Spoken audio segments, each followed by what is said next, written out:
Okay, I know this is going to be a lot to sort of think of at the moment, but this is the word heist.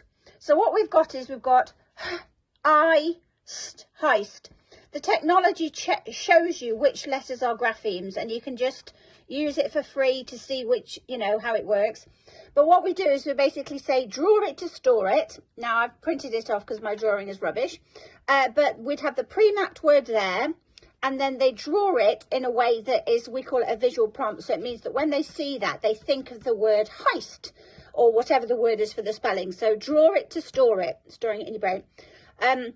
So talk about what it means, you know, oh, he's just robbed a bank, it's called a heist, whatever.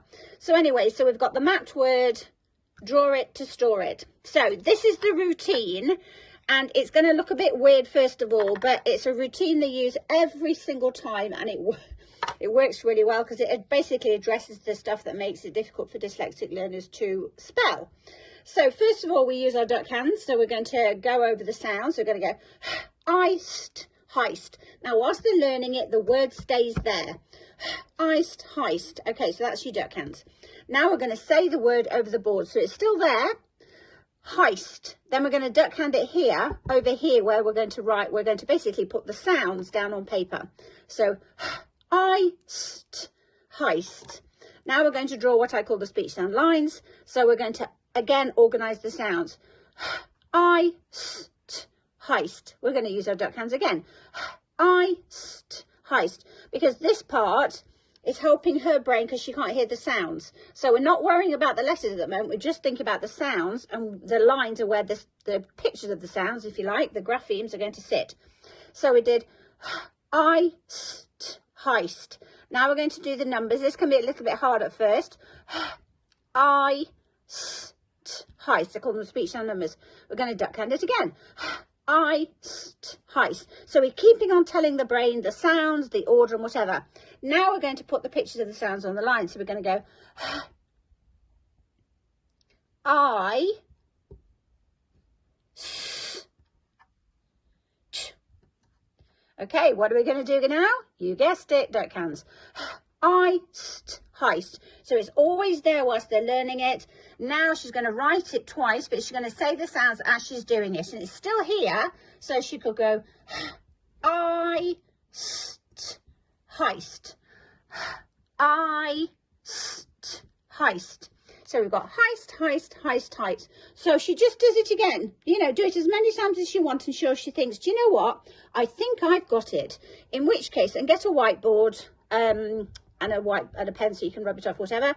So when she says, do you know, I think I've got it, we put it away. If she wants it back, she can. We put it away, and she's going to do it without the mapping there.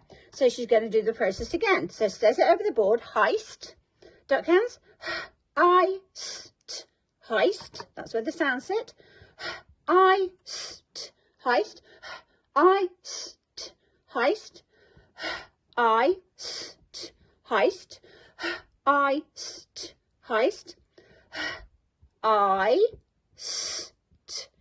heist, heist, heist. Then she can check it, get it back. She checks it, yes. And if she got it right, well, we put the word in their spelling book. So she writes heist, heist. So she writes it in there. Gosh, that was awful handwriting, sorry. So she writes it in there. This is her book, and while she's practicing the routine, it stays there. But once she said, I've got it, that's when, well, we stamp it, because she just does it because the word is stored, and it means that this is her spelling book, so it's hers. And so it's sort of in a few weeks time, whatever else, you can go back and look and go, oh, can you remember what that word was?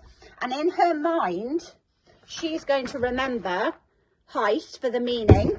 She's going to remember which sounds go together, which letters go together to represent the sounds. So basically, she's bonding the three things that every child needs if they're going to store the word, and I've lost my pen, if they're going to store the word in the brain's word bank. And basically, the three things are to know the sounds, heist, heist, the spelling, and the meaning.